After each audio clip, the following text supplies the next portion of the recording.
Guess who's fallen behind on so many movie reviews? This guy doesn't know how to keep a schedule intact. So terrible you can go weeks on end without a video from him.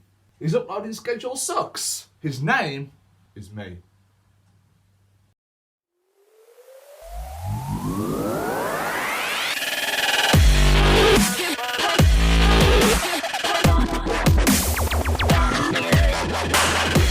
Hey everyone, welcome back. I have a short reviews video for you today where I'm going to talk about a bunch of films which I've missed recently. Around Christmas, December, November, even the end of October. It gets super busy for me. I went on holiday in October and work's been crazy. Buying presents for my little girl has been crazy. It's just been crazy. I just haven't had the time to do anything. Plus, with the school half term coming up soon, I need to squeeze in as many videos as I can before the house is no longer mine. So I'm going to start off with a list of films which I've made just here, and I'm going to talk about every single one to catch myself up. The only other films left this year which I'm really that interested in talking about are Jumanji Next Level and Star Wars: The Rise of Skywalker. But I'm going to go squeeze these ones in right now. So let's start right now. Now, bear in mind there are going to be like full spoilers for every single film which I'm going to be talking about, just so it's easy for me to now sort of get my opinion out on it without having to tread around eggshells. So if you're unsure about what films I'm going to be talking about, I've listed it down in the description, what film I'm going to be talking about and what time in the video I'm going to be talking about that film, so that way you won't ruin me. I won't ruin the film for you. Anyway, here we go. Terminator Dark Fate. What I can respect about the film is that it tried a different approach. It tried doing something risky. Whether it worked is completely up to you, but to me, it kind of worked, but it does piss you off. Young John Connor with some excellent de-aging facial software there to him and Linda Hamilton. Well, he gets killed by what I believe is a T-800. I can't really remember what T's what, and if it's a T-800, T-1000, don't really care. Young Arnold Schwarzenegger kills young John Connor because this is basically retconning everything that happened post Judgment Day. So Judgment Day did happen regardless, which is the same as what happened in T3. This film, to me, is better than T3. I wasn't sure what to think about young John dying at first because it was like, okay, so if he never leaves the Resistance, then how the Terminator is still involved in this? It does clarify something afterwards, but I'll get into that in just a second. So because John Connor is dead, Judgment Day happened. But for some reason in this film, unless I missed something, there is now this ultimate organisation called Legion. And Legion are now the ones which are at war with a human resistance led by someone completely different. So, is Skynet still a thing? Did Skynet get stopped, or did it just emerge into something else as time went on? It doesn't really clarify that. Again, unless I've missed something, I've only seen the film once, so please let me know down below in the comments. Standouts of the film overall are Arnold Schwarzenegger and Linda Hamilton. Arnold Schwarzenegger and Linda Hamilton. I just had to cut that last bit out. Anyway, the banter between them back and forth is incredible. As she's like, I'm going to kill you when all this is over. He's like, I understand. Just great seeing them both back on screen after all this time. Like, Linda Hamilton is still a badass, even at her age right now. Arnold Schwarzenegger's great. Without the two in the franchise, I don't think the franchise particularly works, as we've known in the past. Terminator Salvation didn't have either of them. Terminator Genesis had Arnold Schwarzenegger, but not Linda Hamilton. You replace Sarah Connor with Emilia Clarke and you completely the whole thing up. The banter's hilarious between the two, but what let down the film for me was that they have a new character called Grace. Anyway, so Grace is a badass. Like, she's an interesting character in terms of actions, like some of the fight scenes that she uses a chain to chop Terminators in half. She's fighting against this new Terminator who's a bit lame in terms of villainous aspects. They've got a new character, a Mexican girl called Danny now. I thought her acting was fine, but what lets the film down is the writing. The writing is not all that great.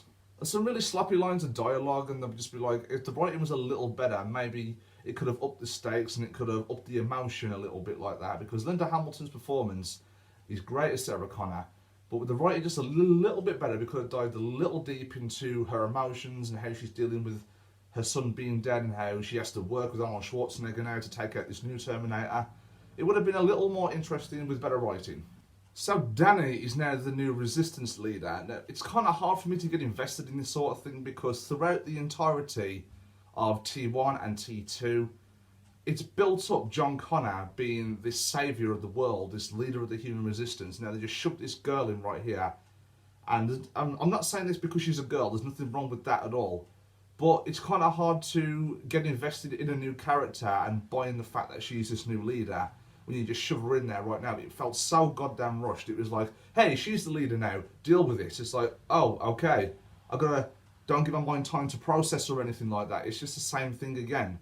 But John Connor, we had 2 films, although we never actually saw the guy in person until T3, but that's not even relevant anymore. So we now have to face the fact that this girl is now the leader of the human resistance, and you're just like, okay.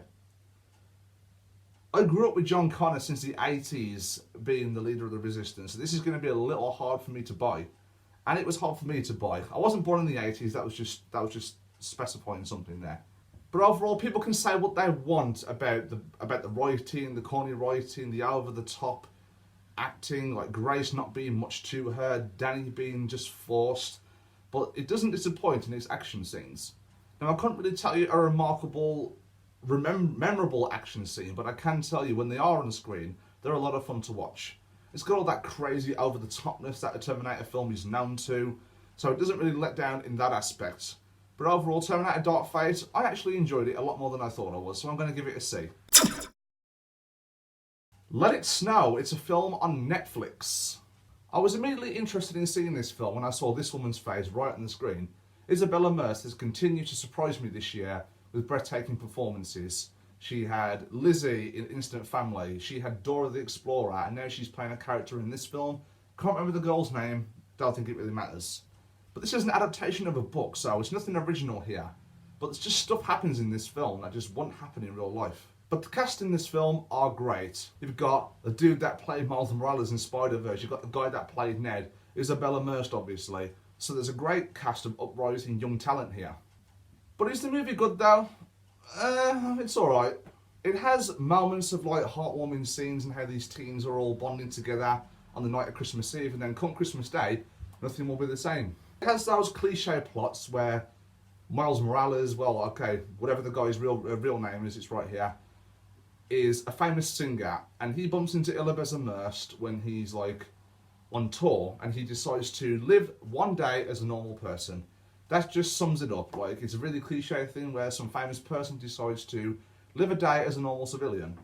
But getting back to what I was saying about things just happening in this film which don't happen in real life, at least in my experience, these things have never happened, and I've never seen them happen with anyone who's ever associated with me in the whole 28 years of my life.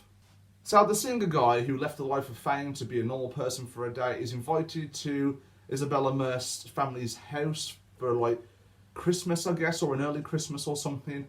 And he immediately, like, he's wet, so he wears her father's clothes. And that's just something I wouldn't do. I think that would be so awkward for me. I would rather freeze. But the thing is, he's just met this girl, and they're doing these weird things like they've known each other for a while. I get the whole bonding with someone session thing, but it's not something you do overnight. Like, maybe if the film was based over a couple of weeks and he was just staying there because he had nowhere else to go, that would have made a little more sense to me. But then he starts getting up and he's like dancing with the girl's family, and then the dad gets up and starts dancing with the guy, and I'm just like, this is so cringeworthy. Like, what am I even watching? But the performances overall were actually pretty good, which is the highlight of this film, which keeps it from being terrible for me. The performances are actually pretty good. The worst thing was, they were dancing to Mick Jagger as well. It's like, the dad's like, yeah, I like Mick Jagger. And he's like, yeah, I like Mick Jagger too. Oh, have we suddenly bonded? Yeah, of course we have. Let's just, you get what I mean. The great performances and the great acting can overlook all those bad things. But to me, this film doesn't have a lot of rewatchability to it. So I'm going to give this film a C. Doctor Sleep. So this film, no expectations or anything, but it is the sequel to The Shining, and you have to do... yeah. I didn't like this film. The sequel to The Shining, The Shining is probably one of the greatest horror films ever made. And despite the horrific cinema experience I had, telling these fully grown, disrespectful adults who at least had 20 years on me to stop talking at least twice, I told this one guy to stop talking, and he was like, oh no, one of them. Yes, mate, one of them. I will annoy the of you if you stop annoying me. But I'm going to get into the film itself. I don't think this film is anywhere near as good as what some YouTubers have said it was. Chris Stuckman loved this film. I didn't. I'm sorry. I wanted to like it, but I just didn't. The issues I have with the film are basically more of the pacing issues because it is so goddamn slow. This is a slow burn. It's like my hand going like this.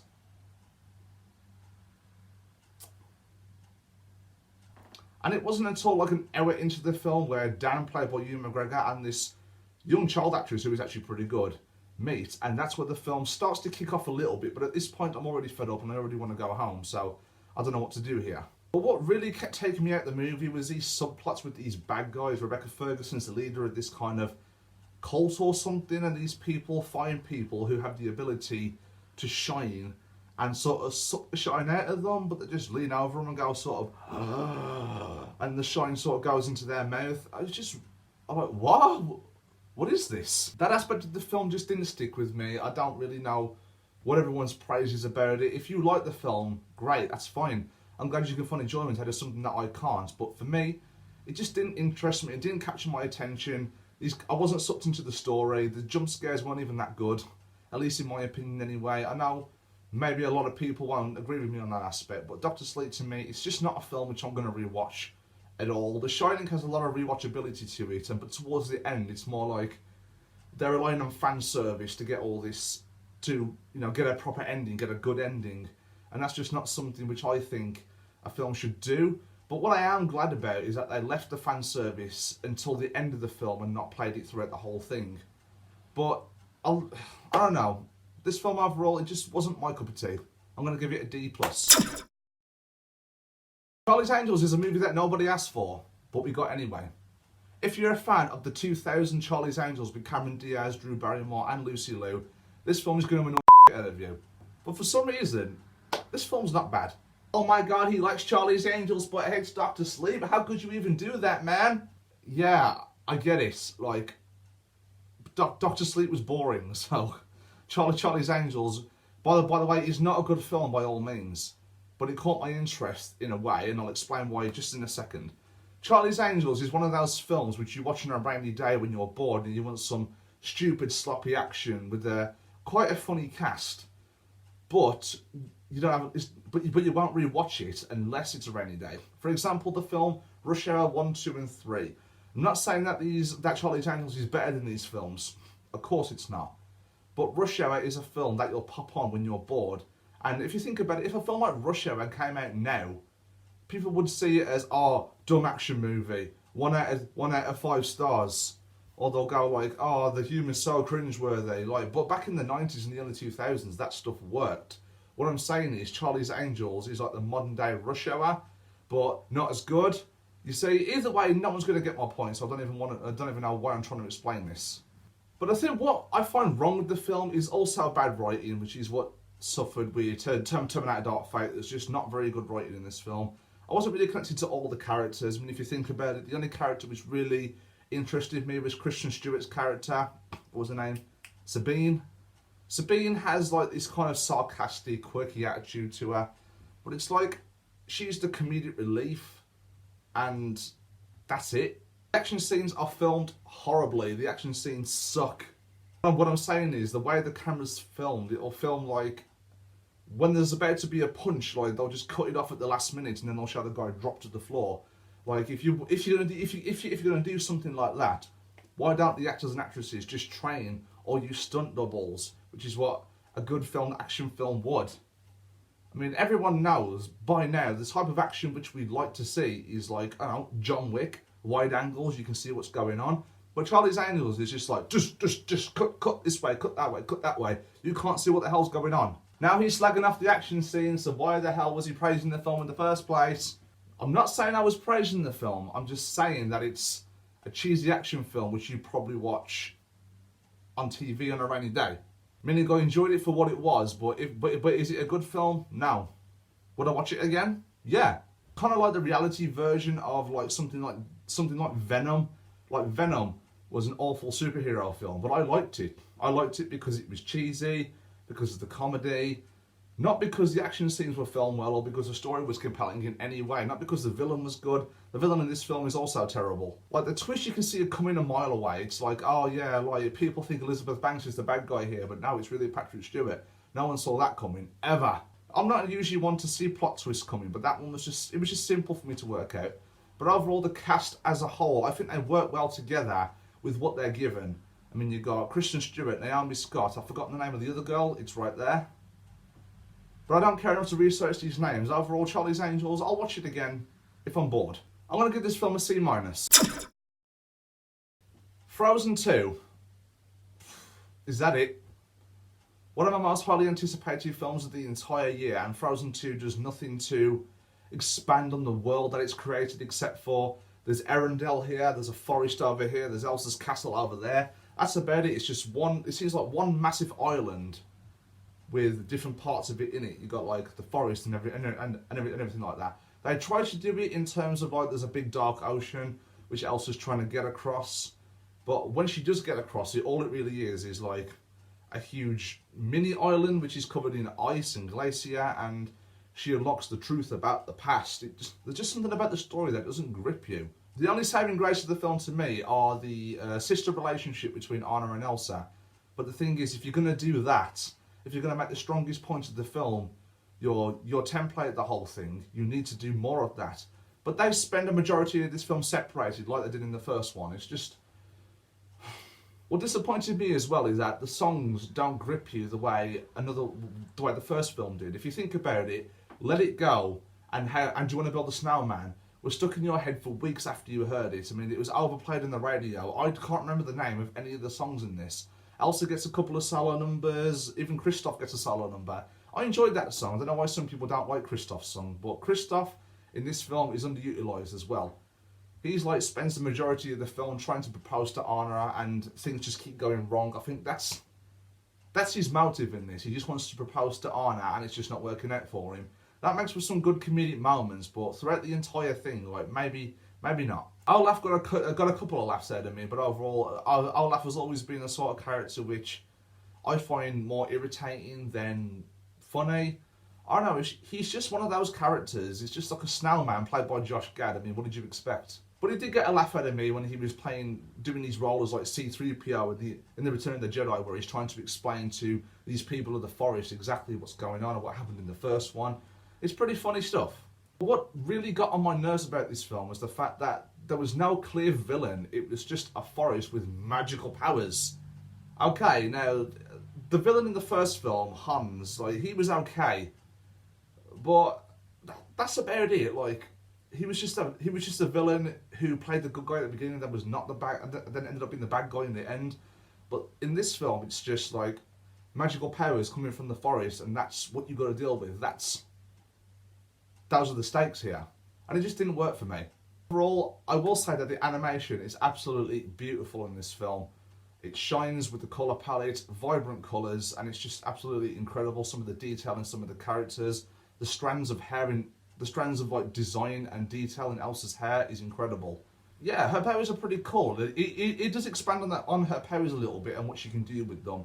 Like towards the end, when there's a huge tidal wave coming towards Arendelle, she sort of stands in front of Arendelle, boo, big wall of ice, like proper Mr. Mime, and then she stops this wave from hitting Arendelle. It's actually pretty cool. Overall, Frozen 2, it wasn't as good as the first one, but is it a solid sequel? I suppose so. But I think the reason why I'm bashing it so much is just because I'm so disappointed, because I expected more. That's the last time I go into any of these films with any expectations. I'm going to give Frozen 2 a C+.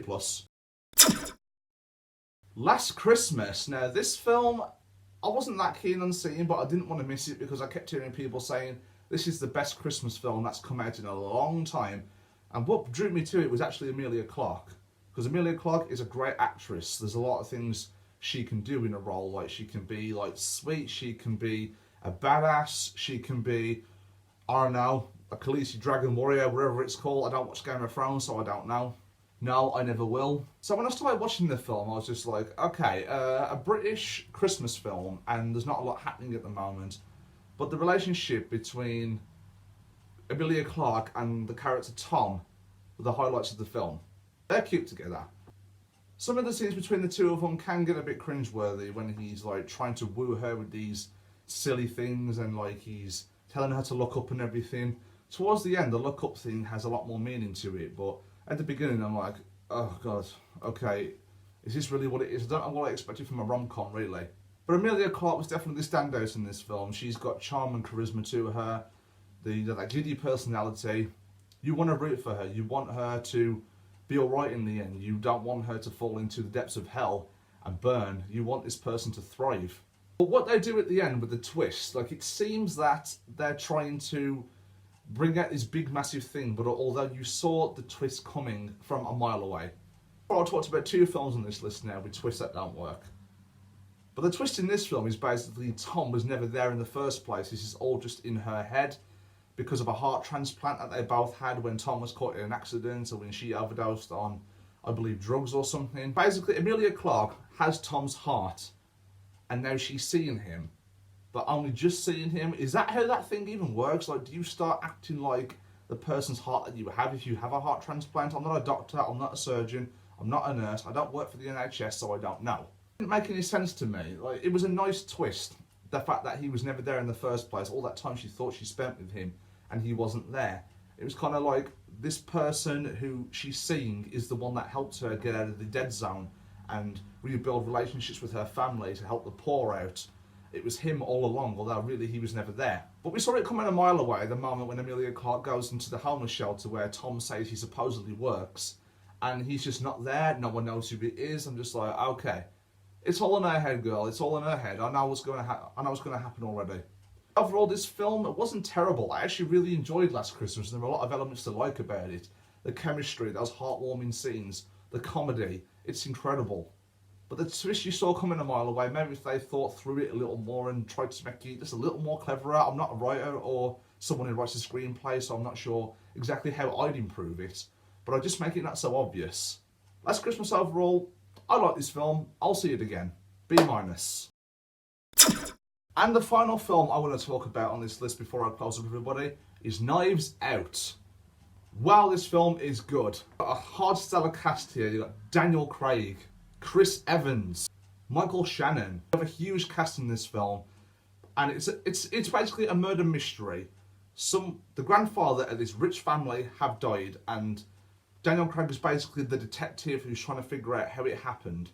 But the way that it's filmed and the way that the story unfolds is absolutely incredible.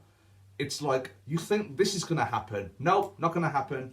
Twist it around a little bit. Then when you think that part is going to happen, it twists it around again and throws it back in the dumpster, so you have to pick it out again and then try and rebuild your thoughts from scratch to find out what's going on again. When you think you know who did it, not really. So I don't think I've seen a murder mystery film so clever in a while. Like, maybe Murder on the Orient Express that came out a couple of years ago. That was clever as well. But the way that Knives Out is done keeps you invested in the story, keeps you invested in the characters. It's pretty funny in parts. And there's a twist at the end, which I actually didn't see coming. So well done. Chris Evans is really the bad guy in all this. Whoa. But the way that there was no evidence stacked against Chris Evans to pull him away, and how, I forgot the girl's name. What's the girl's name? Marta. Okay, so Marta finds these clever ways of, like, eventually putting Chris Evans in prison, like giving enough evidence, getting him to confess somehow. But you just don't see any of it coming. Well, I think Knives Out is actually one of the best films I've seen this year. It's got a great cast, a great twist, well filmed, well acted, everything is great. Daniel Craig probably puts on one of the best performances I've ever seen him do. Knives Out gets an A. Oh, wow, okay. Finally caught up, everybody. So, the only videos left for the year of Star Wars The Rise of Skywalker coming out, a speed round review of Jumanji, The Next Level, and of course my end of year rankings. Whether they'll be released at the end of December or the start of January will be one thing I'll have to work out between myself. Okay, guys, so that's everything. If you enjoyed this video, don't forget to like, share, and subscribe for more content just like this. Remember, you're awesome. Take care.